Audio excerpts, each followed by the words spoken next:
N D A വലിയൊരു മുന്നേറ്റമാണ് രാജീവ് ചന്ദ്രശേഖരൻ്റെ നേതൃത്വത്തിൽ കേരളത്തിൽ നടത്തിയിരിക്കുന്നത്. അത് നമുക്ക് തമസ്കരിക്കാൻ കഴിയുന്ന ഒരു കാര്യമല്ല.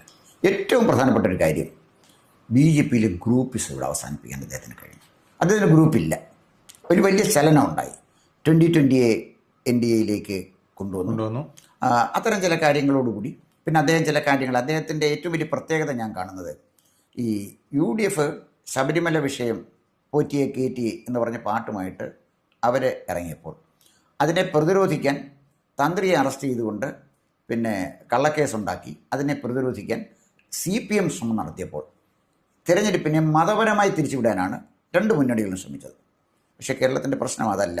ശബരിമല സ്വർണ്ണക്കൊള്ളക്കാരെ അറസ്റ്റ് ചെയ്യണം, അത് സ്വാഭാവിക നീതിയുടെ ഭാഗമായിട്ട് അത് ചെയ്യണം. പക്ഷേ ഈ രണ്ടുപേരും ഇത് തെരഞ്ഞെടുപ്പിൻ്റെ വിഷയമാക്കി മാറ്റിയപ്പോൾ രാജീവ് ചന്ദ്രശേഖരൻ ആദ്യമായിട്ട് വികസനം വിഷയമാക്കി മാറ്റി. അതൊരിക്കൽ EMS ജനകീയ ആസൂത്രണം മുന്നോട്ട് വെച്ചുകൊണ്ട് തെരഞ്ഞെടുപ്പിനെ നേരിട്ട് സാർ ഓർക്കുന്നുണ്ട്.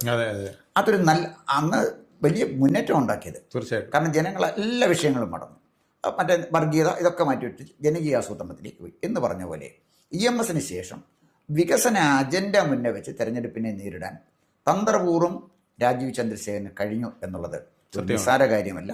കേരളത്തിലെ രാഷ്ട്രീയ പാർട്ടിയുടെ, പ്രത്യേകിച്ച് കേരളത്തിലെ തെരഞ്ഞെടുപ്പ് അജണ്ട സെറ്റ് ചെയ്യുന്നതിൽ ഏറ്റവും പ്രധാനപ്പെട്ട പങ്ക് വഹിച്ച ആൾ രാജീവ് ചന്ദ്രശേഖരനാണ്.